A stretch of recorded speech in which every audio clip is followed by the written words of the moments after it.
হরে কৃষ্ণ। আমার চ্যানেলে সকলকে স্বাগতম। আজকে আমি রাজা রন্তিদেব ঘটনা বলছি। সামান্য একটু ভুলের জন্য কি ঘটনা ঘটলো রাজার, অতি অবশ্যই ভিডিওটি দেখুন। आपका स्वागत है। मैं आपको वस्त्र और धन प्रदान करता हूँ। ধন্যবাদ মহারাজ। আপকি জয় হো। রতিদের অনেক মানুষকে বিনা পয়সাকে খাওয়াবে। ধন্যবাদ, খুব ভালো মহারাজ।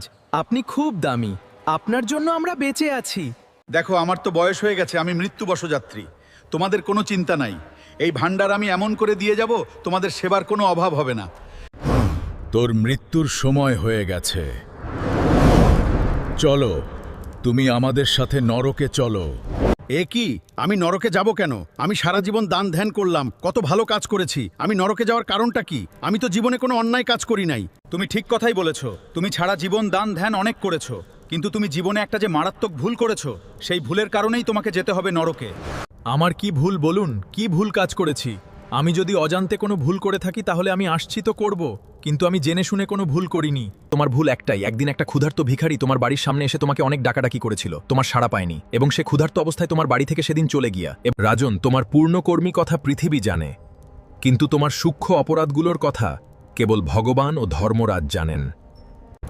আমার বাড়ি থেকে যে ক্ষুধার্ত অতিথি ফিরে গেছে, আমি জানতামই না। আপনাদের কাছে আমার একটাই প্রার্থনা, আমাকে 1 বছরের জীবন দান করবেন, তাহলে আমি আমার ভুলের প্রায়শ্চিত্ত করতে চাই।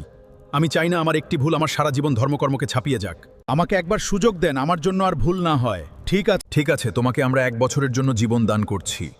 তুমি নিজের প্রায়শ্চিত্ত কর। ঠিক আছে, চলো আমরা এখান থেকে চলে যাই। মনে হলো সব কিছু বদলে গেছে। এই তো সেই গঙ্গা। সব ঠিক আছে। তুমি তোমার ভুল বুঝতে পেরেছো, এজন্য খুব খুশি হয়েছি। ঠিক আছে সোনা, তোমার প্রায়শ্চিত্ত হয়ে যাবে। হে রাজান, কার্তিক মাসে কৃষ্ণপক্ষের চতুর্দশীকে শ্রদ্ধার সঙ্গে ব্রত পালন করো এবং ভগবান শ্রীকৃষ্ণের পূজা করো। ব্রাহ্মণকে শ্রদ্ধার সঙ্গে আহার করা, দান করো এবং নিজের অপরাধ স্বীকার করে ভগবানের কাছে ক্ষমা প্রার্থনা করো। ঠিক আছে, আমি আপনার কথা মেনেই কাজ করব। আমি কার্তিক মাসের কৃষ্ণপক্ষের চতুর্দশীতে যথাবিধ পালন করব। প্রণাম। আজ কার্তিক মাসের কৃষ্ণপক্ষে চতুর্দশী পালন করব, সবাইকে দান ধ্যান করব এবং ব্রাহ্মণদের সেবা করাবো। ব্রাহ্মণদের সেবা করালে সবাইকে দান ধ্যান দিলেন। হে প্রভু, আমার জীবনে যদি জেনে বা না জেনে কোনো অপরাধ হয়ে থাকে, আমার কারণে যদি কোনো কষ্ট পেয়ে থাকি, আমার জন্য যদি কোনো অসহায় মানুষ হতাশ হয়ে ফিরে গিয়ে থাকে, তবে আমাকে ক্ষমা করুন।